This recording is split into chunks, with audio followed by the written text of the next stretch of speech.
Okay. So we have two main goals for today. The first is to understand the difference between qualitative and quantitative data and how to map them, and also to learn basic cartography techniques and principles. So when you have data that you're putting on a map, you can sort of categorize them into qualitative or quantitative data, and that will sort of inform the choices that you can make with how to display them on your map. So the first is qualitative data.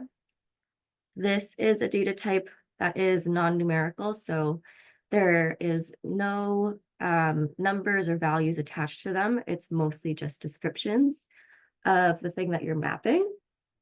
In this example, these are types of fishing. So you can see there are all of these different colors for different fishing types. Yellow is trawlers, for example. Purple are pole and line. There's another color for traps, a lighter purple for traps. So you can see that every point on this map that represents a fishing area has a different color for the type of fishing. Instead of qualitative data, your data might be quantitative. So this is a numerical data set. It usually has a range of values. For example, here you can see coral bleaching alert levels. The ranges of colors go from green to red, and every color is associated with a different range of values. So green, coral bleaching alert, there's not much of an alert there, so it's green, and those values are from -300 to 1. And it goes all the way up to red, which is an alert level of 3 to 4, which is places that have a coral bleaching alert. So you can tell from this map that the range from green to red indicates the alert level. One thing that is important to know about quantitative data is that at first glance, you might not see that it's quantitative because your values can be classified. So in this example, instead of having the actual numbers, the green can say no alert, whereas the yellow to red can say something like level 1 alert, level 2 alert, or level 3 alert. People can also classify their data using something like good, poor, bad, depending on the values in their data set. So even though your data set doesn't have actual numbers, it could still be quantitative because it's based on numbers in that data set. So here's a little discussion question. Is there anything that you notice about the range of colors of qualitative versus quantitative maps? And I have this slide so that you can look at a few more examples. This one on the left is land use / land cover. So you can see there are different colors for water, trees, built area. And in the quantitative here, this is electricity generated, and the values range from 0 to 120,000. And they're all different shades of yellow, and sea surface temperature anomaly. It ranges from low to high. Gianna? I noticed more colors and like more differences in qualitative versus quantitative, where there's fewer colors and it covers a higher area. Yeah, great. Thanks. And I see some people in the chat also saying that. That's exactly what I was getting at here, which is great.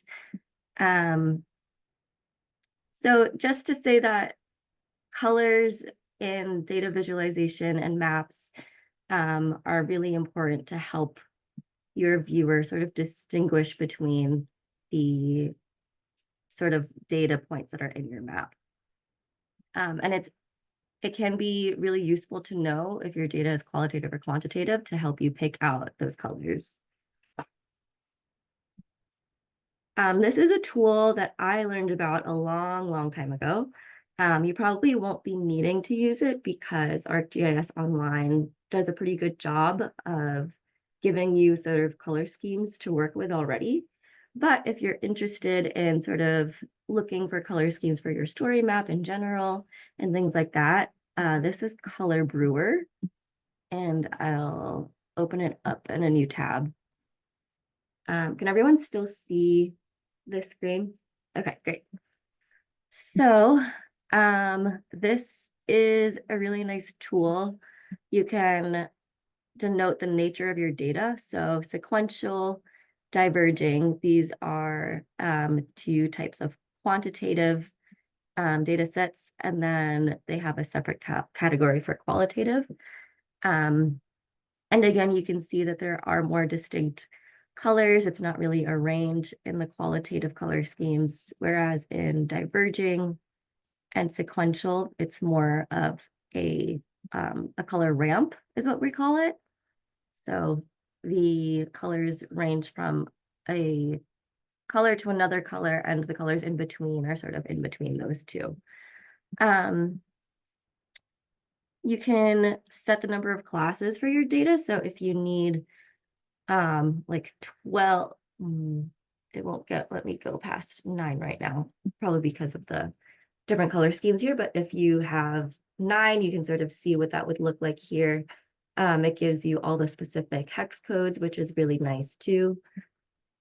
It's also nice that they have these sort of accessibility friendly options too. So if you know that your audience is colorblind, you can click on that and it'll only give you options that will help colorblind people sort of distinguish between all the colors. I think this makes more of a difference in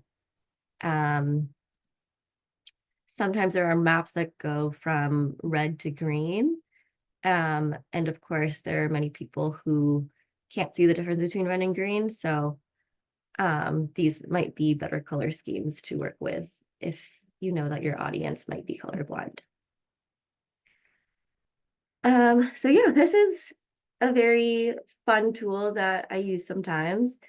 If you want to take a look at it, I'll add a link to the chat. And it has sort of a how to use button too, if you want to learn a little bit more about that.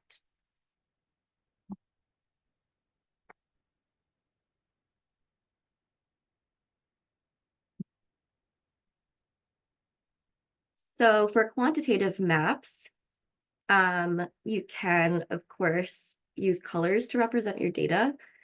And this is what's called a choropleth map. So if your data set has a range of values and you're using colors to show the different ranges, it's called a choropleth map. For example, in this map, these are the coral reef areas at risk of bleaching, similar to the alert level, but this is more of the specific coral reefs around the oceans. So the blue areas here, there's no alert, and then it ranges to level 2, which I think is probably all of these areas. So again, it's quantitative and it's a range of colors. And you can notice that it's also pretty intuitive, the color choices that people use. So you probably wouldn't want to use the color red, for example, if there's no alert in that region, because a lot of people associate the color red with like an emergency sort of situation. Whereas blue or green is sort of more neutral and it's more in my mind, green is good. So that's what I think of when I choose the color green. If it's a good thing that I want to map, then I'll have more green colors and things like that. So that's also an interesting thing to think about when you pick out the colors in your maps and your story maps. And if you don't want to use colors, another type of quantitative map is proportional symbols. So this uses the sizes of the symbols in your map to represent your data. So you can see that these points, this is total population and water stress in each country. It ranges from 0 to 50 million.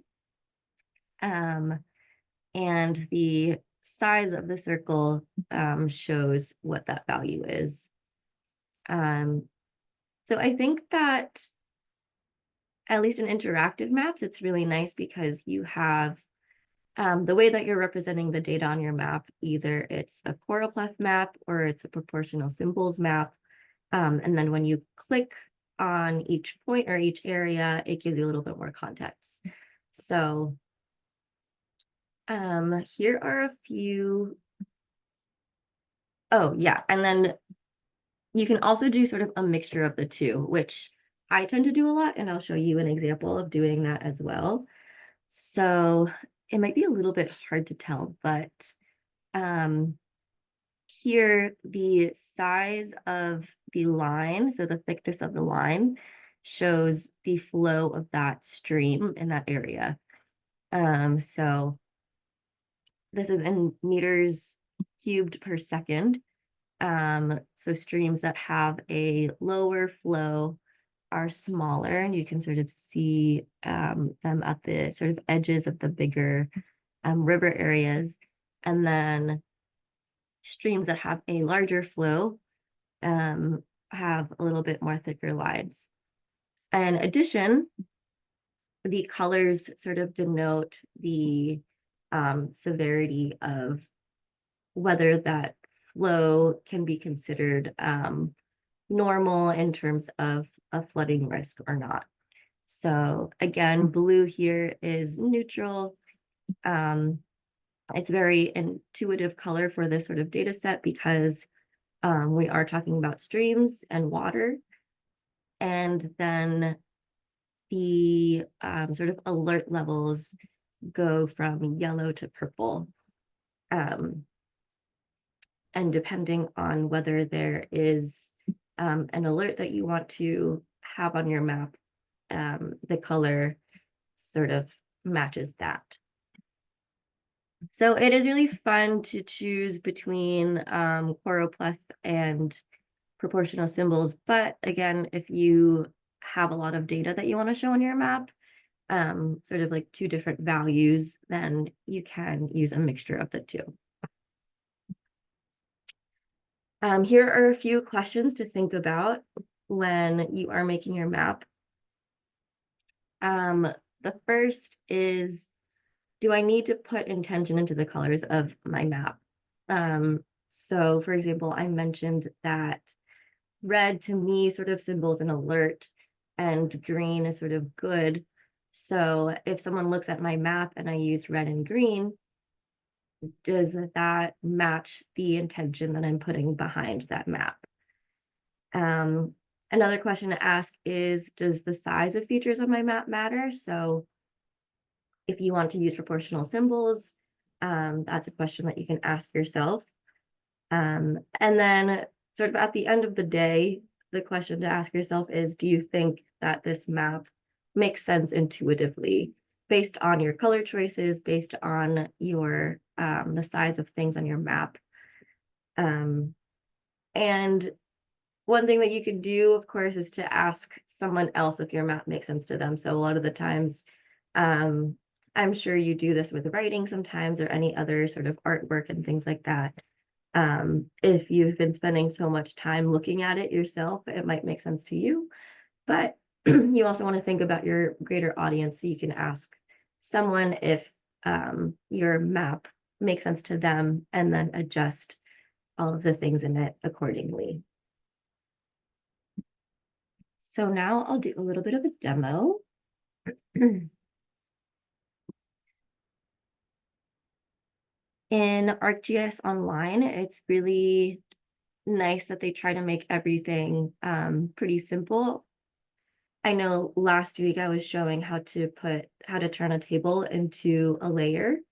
And I was sort of mentioning how it asks you a bunch of questions and it's sort of a really nice process.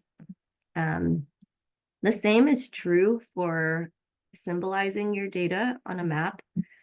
So this is the map that I made during the class last week. I sort of just went through and changed the base map a little bit, and I changed the colors of the points.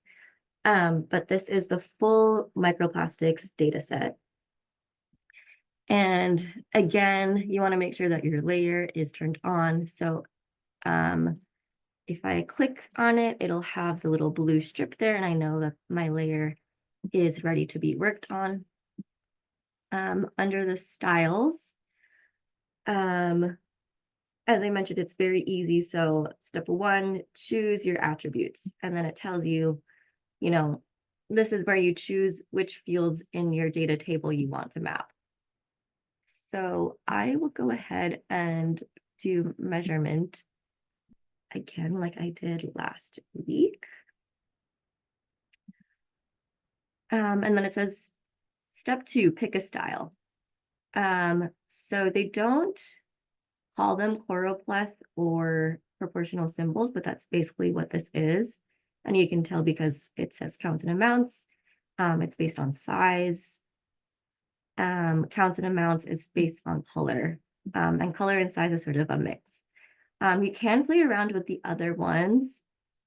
So there's a heat map, which I won't go too much into, but there are always these little like information icons that you can click on, and you can learn more about that type of map if you're interested in that. And then if they sort of see that your data has numbers, but the numbers actually just represent different qualitative traits in your data set, then you can take the default of counts and amounts off and then do sort of types for unique symbols. So the first thing I'll do is I'll actually choose the color option.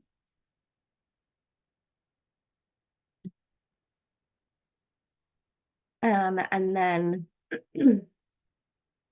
they ask you to sort of pick a theme as well. So if you know that your data set varies from 0 to a specific number, you can do high to low.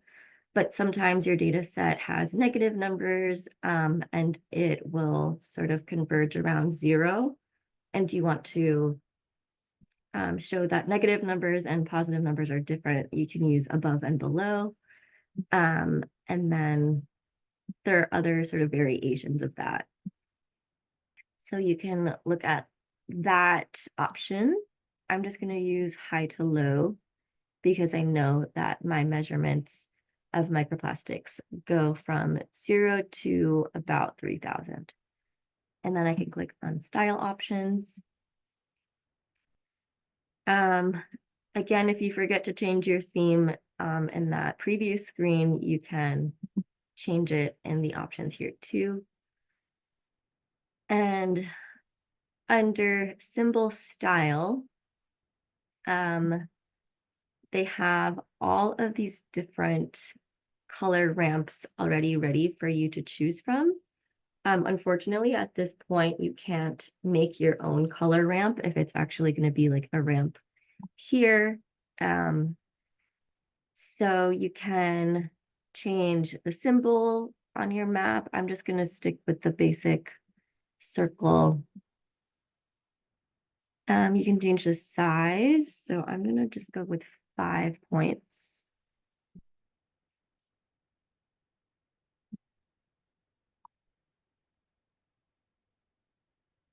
And then if I go to colors, you can see all of the different color ramps. And as I mentioned something about choosing the color intuitively, it's also really nice because if you go into the category section of the color ramps,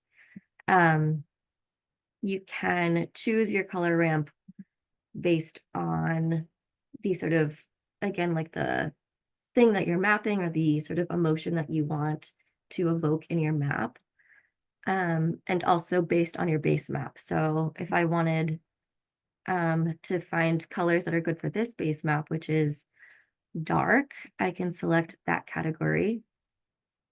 And then all of these color ramps would be good for a dark background. And again, I can look at different sort of color schemes, which is nice. And for this, it's a measurement and it's microplastics. So the higher the measurement, the sort of worse the situation is. So I'm going to look at the reds and yellows. I'll choose this one because I think it's pretty. One thing to note is that if the default sort of way that the color ramp is displayed doesn't match what you want. So for example, I want the lower numbers to have a color that can show that it's a lower number. So for example, here I would want like whites to be a lower number. And then I would want like the purples to be higher measurements. You can click this button to flip your color ramp. So your colors can sort of match better your high to low values. I think here, I will stick with the default just because it is a dark background. So I actually want the lighter colors to pop up a little bit more. I'll click on done. One thing that I also like to do if there are a lot of points in your map is to change the transparency of the points. So if I do like 50, there might be areas in this map where you can see the range of colors a little bit more because all of the clusters of points have a transparency, so the points under them can sort of show up a little bit more. So you can play around with those different color ramps and the transparency of your points. I also like to sort of take out the outline color. I think that that sometimes helps with seeing the colors a little bit more. So I'll keep it like that too. If you do want to select your own colors, instead of having a color ramp, you can classify your data into different categories and choose those colors yourself. So you can choose the number of classes. If I want 6 different colors, I can split up the data into these 6 classes. And then if I choose any of these different points, you can choose the color that you want manually. So this might be, if you want to choose your own colors, this might be where the color brewer tool might come in handy. But if you don't want to, but you still want to sort of classify your data set, you can choose from any of their pre-selected color ramps again.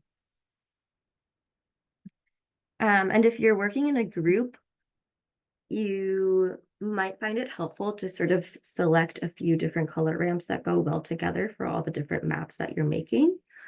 If you hover over any of these, they all have different names. So that might be a good way to sort of keep track of what color ramp you're using, which I think is kind of fun too. I think all of the sort of monochrome ones have just like pink 4 or pink 5, but then some of the ones with a lot of different colors have different names, which is really fun.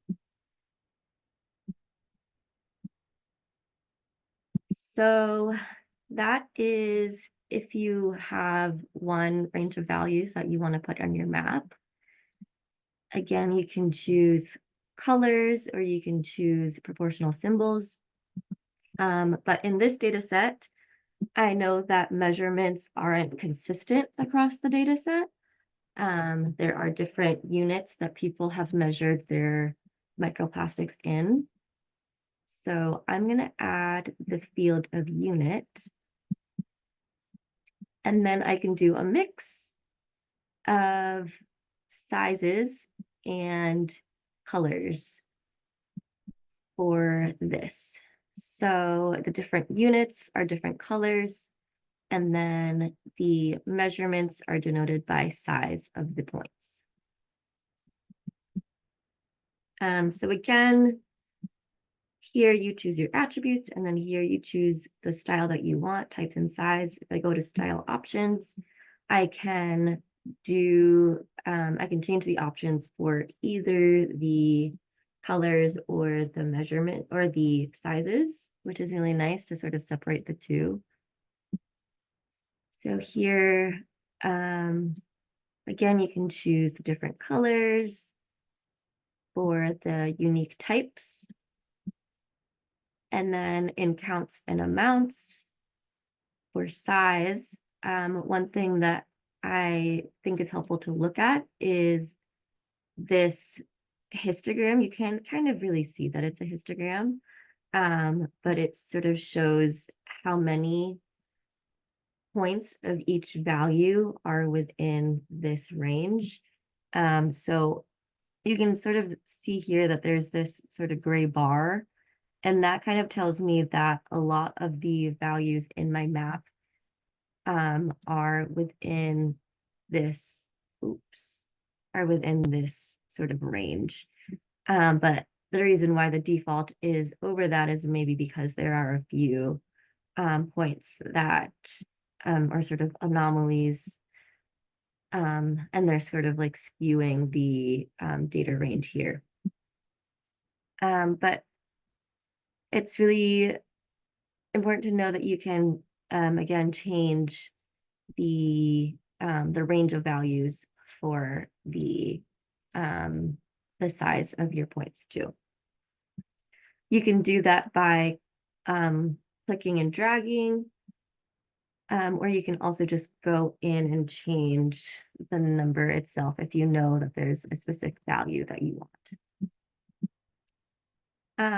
In the size range, you can change this as well. So this goes from a point that is 6 pixels across and to points that are 83 pixels across. So these are pretty big, and you can kind of tell in the map too. There's this option that's adjust size automatically. So as you zoom in, the legend changes depending on how close the point is. So if I zoom out, the size sort of changes automatically based on what they think sort of looks good when you zoom in and out. But you can also just have specific sizes that don't change at all. So I'm going to go from 5 to 60. And then if I zoom in and out, you can see that it just stays those sizes even if you zoom in and out. So I'm going to go back to the colors. I can tell that there are a lot of overlaps here, especially. So I'm going to just change the transparency. One thing that you can do if you want to change something about all of these symbols, for example, I want to change the transparency and I also want to change the borders. You can go into the symbol style and click on the current symbol and it'll change for all of them. So the fill transparency, I want to make it a little bit transparent. maybe I'll go with 50 because there are some points that are really overlapping. And then again, I'll take out the outline. So then you can see in each of these points, all of the like basic symbol parts changed along with them. I want to change the colors a little bit to something a little brighter. And then as you can see, if you change the color ramp, all of the changes that you made go back to the default too. So I'm gonna,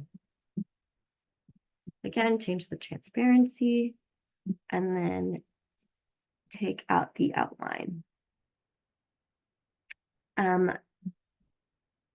The legend is also smart in a way because even though the symbol doesn't have an outline, they put a small outline around the yellow color just so that your viewer can sort of see that it's yellow.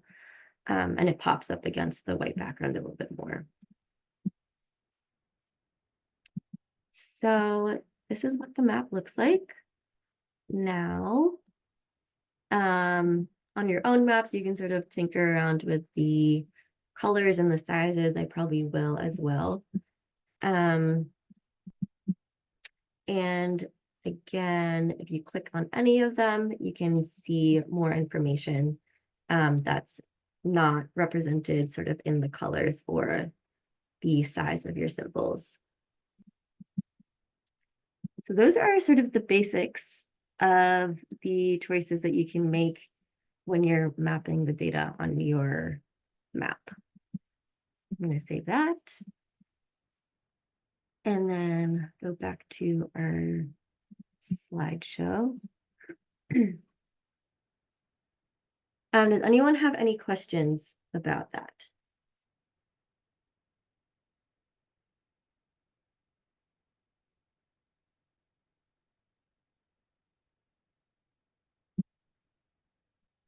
No? Okay. So I know that you had to submit your projects last week. Shreyan, is that a question? Yeah, but it's not related to what you just said, but it's a general question. Okay. So, it's not like I won't use them, but is it necessary to use data packs or data or whatever? I forgot what they're called. Data layers or the layers is it necessary to use them? If you go into the rubric for your final project, you can sort of see how necessary it is for the sort of grade that you want. If you want sort of like a 4 in the map section, then you should be using data in your maps. Okay. Thanks. No problem. So does anyone want to talk about the project idea that they have?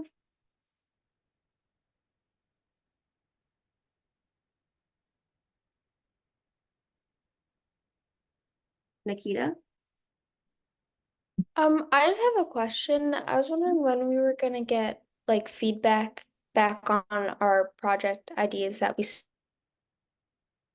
Yeah, so we'll be looking at them this week and you should have some feedback by the middle of next week.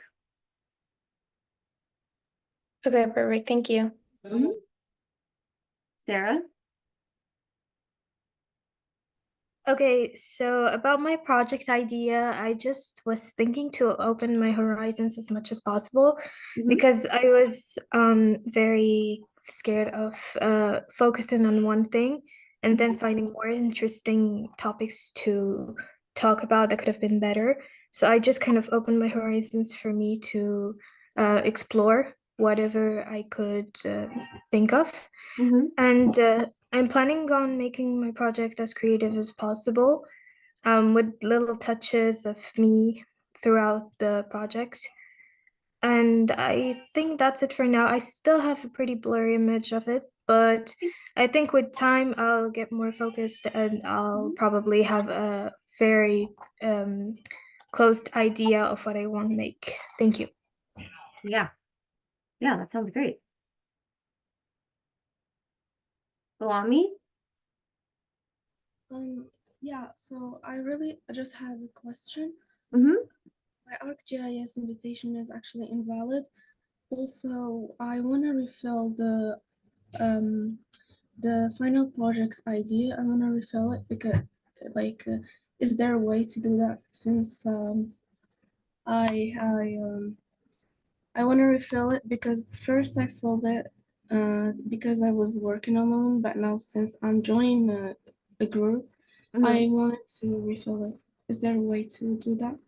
Sure, yeah, just send us an email with your username so we can fix your ArcGIS account, and then send us an email about your project idea as well.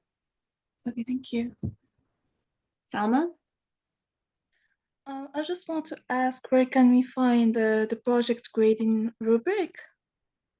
It should be in the Google Classroom, but if it's not there yet, we'll make sure to add it by the end of the day today. All right, thank you. Besides that, I'd like to talk about my project idea briefly. Sure. My projects will generally be centered around human activities that are threatening marine life and past experiments and disasters that contributed to what has been happening as of late.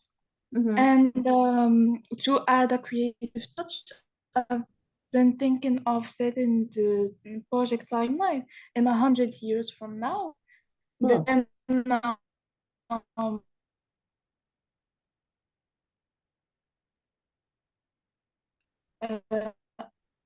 uh, ideas to fix the problems we're facing right now. Yeah, that sounds great. Yeah, thank you. Yeah, and I think another thing to note, which is what you mentioned, is that you're sort of presenting solutions. We definitely want to see a lot of different ideas for solutions in your projects and not sort of just a research project. So I think that's great. Sabellis? Hello. So basically for me, I think that I'm going to talk about the drought in Agadir City, which is normally the city that I grew up in. And I'd like to talk about it, but also talk about all the cities in Morocco, such as southern and northern cities, and talk about the global warming. Then I'll go from that. Mostly I took the idea from the book Water War, written by Vandana Shiva. I just wanted to present like the consequences of a water war breaking out due to not having water anymore, and that African countries are going to suffer because they don't have much power and money in order to buy water from now on, and the prices are going to rise and everything. And to be honest, I'm still thinking about how to make it creative, because when I heard, for example, Selma talking about her idea, I was so amazed, to be honest. And I was like thinking, what can I do to match up? What can I do? Yeah. It's really hard, but I love being with people like that who motivate me to give a better version of myself and try to better up, if that's how we say it. So yeah, thank you so much for giving me a little bit of space to talk, because Yeah, I'm of still course. lost, to be honest. Yeah, that's okay. That was the beginning. Thank you. Yeah, no problem. Yeah, I think it's really great that we have this space to sort of discuss your projects. I'm sure that people will be inspired by your project topic as well as you're inspired by other people's projects. So if you can also share if you have found data sets that you are excited to work with for your project, it would be really interesting to see what data sets you found. And also if you want to talk about the cartography knowledge that you learned today for your project, I'm opening up that discussion as well. Alay? Hi, I wanted to ask that I'm willing to work on the water scarcity in Morocco, and I really want to know your opinion about this idea. Plus, I was asking that I'm really having a struggle working on with interactive maps, if there is any tips that you can give me about that. Yeah, sure. So in terms of your project idea, we'll definitely look at did you send in a proposal already? In that Google form? If you did, that will sort of have more details on what your project is, and we'll look at that and give you some more feedback. In terms of the interactive maps, on the Google Classroom, there should be some links to some more tutorials and more documentation that you can sort of read about. So it might be helpful to find one of the tutorials and do them. There's also a link to some short videos that we created to sort of help people do sort of smaller tasks and to make interactive maps. So you can also look at those videos. And in general, there are a lot of people on YouTube who sort of show their own like cartography techniques and things like that. So if you search ArcGIS online, you can sort of find those people. One person that I really like is John Nelson. He does a lot of really cool cartography maps. Here, I'll add his name to the chat. He's sort of famous in the map world, and he's really great. Ayan? Yeah, hi. So I had a question about my project. So I wanted to focus on one water body, and I was wondering if that made sense for my project because like I see that more people are doing more general ideas in general.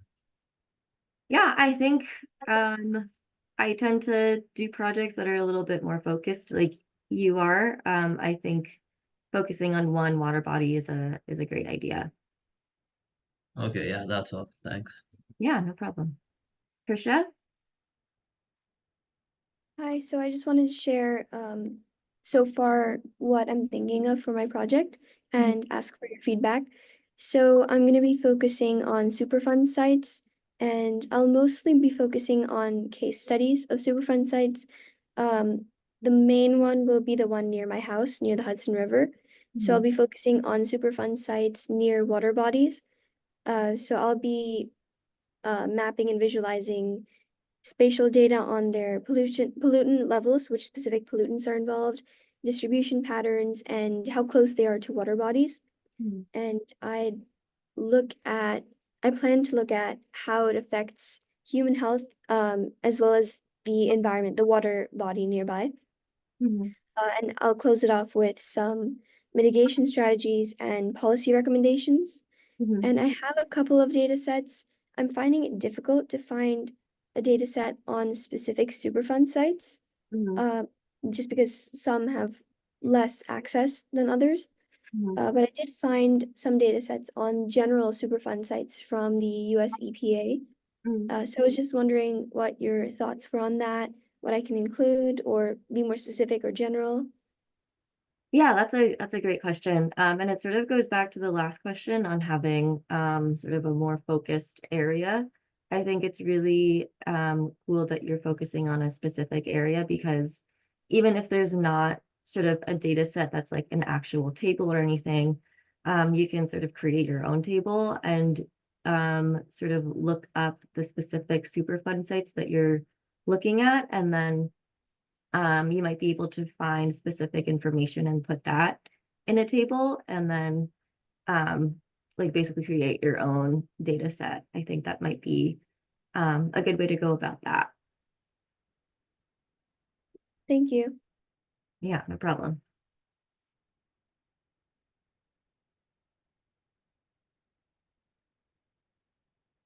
Does anyone want to talk about how they think they'll display their data on their map? So if they think they'll do proportional symbols or if they'll do a choropleth map, depending on the data set.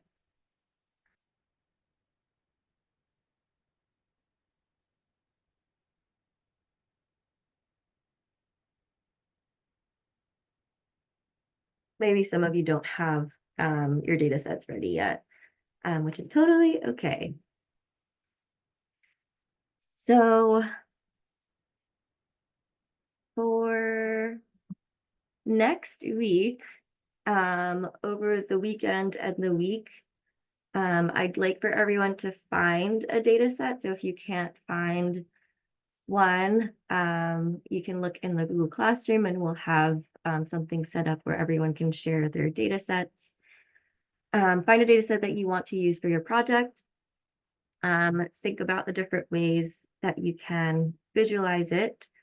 And then on the next data day, which is next Wednesday, I believe, you'll again have the opportunity to discuss your projects and show people the data that you have and will work with for the project.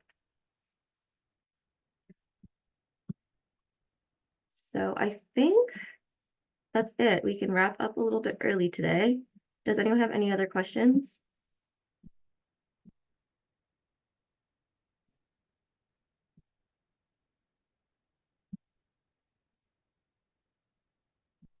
Salma? I'm just curious to ask, are we able to start working on our projects right now? Yeah, of course. If you have access to your ArcGIS account, you can definitely start. Yeah, thank you. Sarah? Yeah, I'd just like to know what the next session will be about, so we can get a little bit prepared before it. The next session. It will be back to the themes. So we're gonna look at, you know how we did the unit 1 of plastics and you last week? So we're gonna go a little bit deeper into the plastics in the ocean, so marine debris. And our CEI fellow Crow is going to be giving a presentation next week. So we're gonna do Monday, more like theme topics, and then we're back on data. So you guys get a bit of both for next week. All right, thank you. Sure. Thanks, Ian. Zarella? Yeah, I was wondering if there's any time between, like, in the next few weeks where we could, like, meet maybe one-on-one with someone to, like, help us kind of, like, figure out our, like, a more concrete idea, because I have a general idea, but I'm still a little lost on the details. Yeah, of course. I think we had scheduled some office hours for the end of the summer, but maybe we can schedule another session at some point next week. So I'll keep you in the loop, but if you have any specific questions, feel free to email us. Thank you. Ayan? Yeah, so I had one more question about our project. When will we when will we get to know whether our projects were accepted or not? Yeah, so we'll look at them this week, and then hopefully by the middle of next week, you'll have some more feedback on them. Okay, thanks. One thing I would add to that though, sorry, Anela, is as Anela has been showing all the different data sets, and depending on your project idea, you might be needing to pull information from many different things. So don't necessarily wait for our program team to kind of take off on your project. You can start gathering, information, data, just explore a little bit more on your topic. And so, yeah, and then we can give you more specific feedback that way as well. So I would say don't hold off. If you already have some kind of an idea, start researching more, start digging into data and looking for more information. Yeah, that sounds great. Malik? Well, I only have one question. Is that it's about the resources. Are they necessary to be in our projects and then final projects? Is it necessary to include like links and resources about the things we've done? Yeah, definitely. You want to make sure to cite your sources. I think within the story map, you can at least add links to all of the images, so you can give credit that way. And then in your maps, at the end of my pop-up sometimes, that's where I'll put where the data set is from and like a link to it. But you can also do that in like a caption in your story map. And then at the end, maybe you can have sort of like a works cited list or a bibliography. Yeah, that's what I noticed for the last, the last project for the last year. There was like at the end, like a page like dedicated to the resources, links, and all the things about. Well, thank you so much. Yeah, no problem. That's a great question. Thank you. Selma? I have one last question. It's about the project itself. Will we have to present it in a Google meeting like this, or we just have to submit it and you go through it? You'll just submit it, but I think there might be a session where you'll have a chance to sort of quickly go over the story map that you have. I know there are a lot of people in this meeting, so we probably won't have time to go through everyone. Maybe we can do something where there are different breakout groups and then everyone gets a chance to present their story map. We'll think about it and let you know in the next couple weeks. All right, thank you. Yeah, no problem. Veronica? So similarly to what someone else asked, but what if you're not entirely sure like what map to use or like what specific aspect of your project? Is there any like way you suggest like to help narrow it down? Yeah, if you have a general idea, something that I like to do is I just do a lot of like research and Google searching on it. And then sometimes there might be like case studies. I know someone mentioned that they're doing case studies on something specific. And then from there, you can sort of see what other people have done research on specifically. And then that also might lead you to like a data set that you can use. So yeah, I think if you look at the data sets that we have on SDGs today and the Living Atlas, depending on the data that you find, you can sort of structure your project around that too. Aya? So I was wondering if it's okay to if we change it our final project idea, even if we wrote a different one on the form. Yeah, of course. Thank you. Yeah. If it's anything significant, like completely different, then send us an email just so that we know that that has changed. Okay, thank you. Yeah. Sarah? Hey again. I don't have any specific questions. I'd just like to thank the whole team because I see how you guys are so involved with us and guiding us through all of this. So I'd just like to show you all my gratitude towards everyone. And I think that everybody here is also very grateful of the work that you guys are putting in. So yeah, thank you so much for everything that you're doing and everything you'll be doing in the next weeks. Yeah, of course. Thank you so much for joining our sessions every week and participating too. Debellis? Yeah, so I wanted actually to ask, about the project and everything. So when I'm trying to do the project in general, can I really talk about other SDGs? Because I believe it will involve SDG number 1, no poverty, also inequality. But the main one will always be SDG 13, climate action. Is that okay for me to do so? Yeah, of course, as long as there's a link to the theme, so oceans and rivers and water bodies. You can choose whatever SDGs you want to talk about. Thank you so much. Yeah, no problem. Is there anything else? Radhika or Hayan, is there anything you want to say about the next sessions or not?